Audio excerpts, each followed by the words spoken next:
Hi, I'm Jeanne and I'm from Jimmy Bean's Wool, and I'm here today to talk to you about how to check the gauge on your knitting.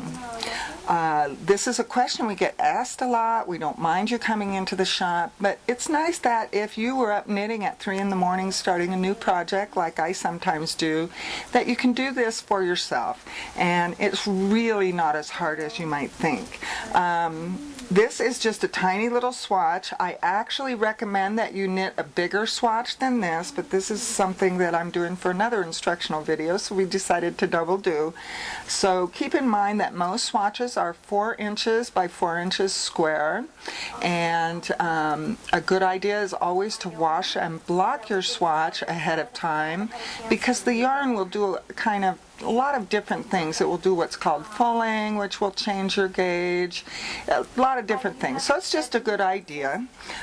Doesn't mean you have to take your needles off. You can wash it lightly, put it on waste yarn, wash it.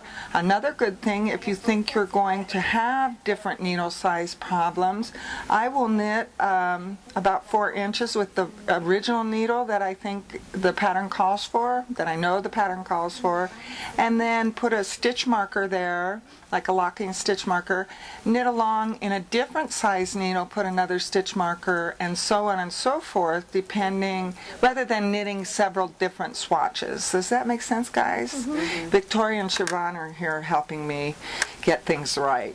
So that saves you a little bit of time. You don't have to knit individual swatches, and it causes less stress because you may already know you're a tight knitter and you may need to go up a needle size.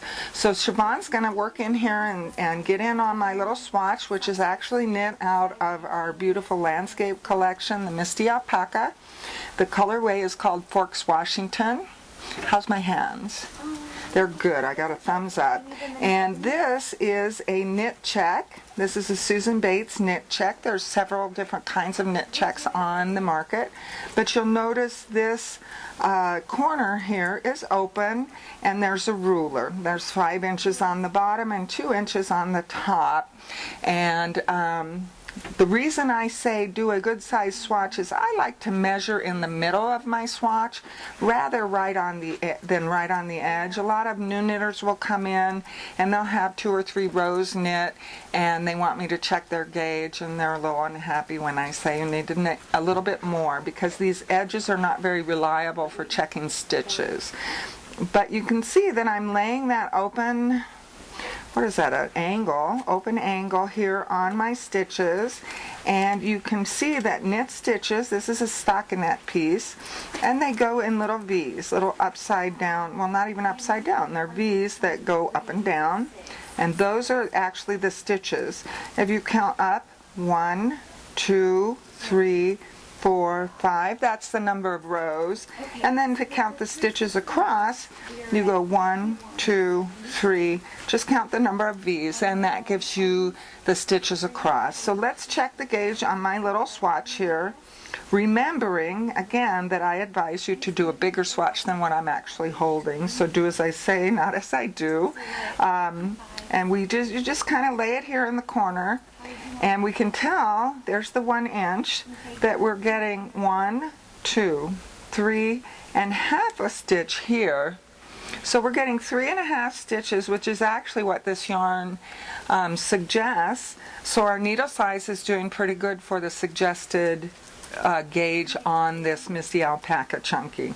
So again, you count 1, 2, 3, there's 3 full stitches, and you can see that the inch marker comes right in halfway in between this stitch, this V, and we count that as half a stitch.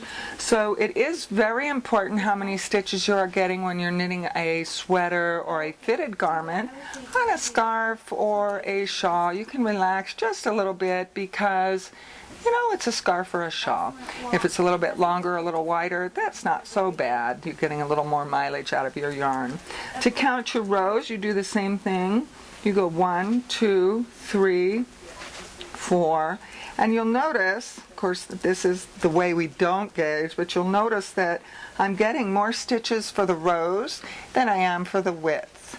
And the reason is that knitted stitches are long, more elongated. What am I? Taller. Yeah. Taller than they are wide. So you usually get more rows per the same 1-inch square than you get for the width, for the horizontal knitting. So it's really that simple, but I do caution you, always knit a good size square, and it is a really good practice to wash and block your square before you check your gauge, and check into the middle of that wash and block square.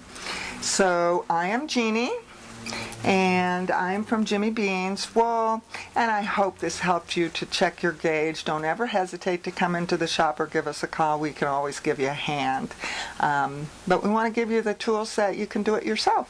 So have a great day. Happy knit checking, gauge checking. Take care. Bye.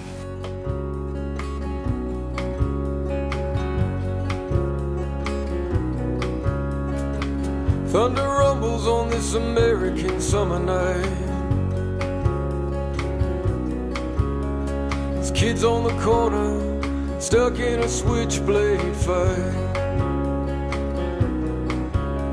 And the rock and roll bands play for the girls on the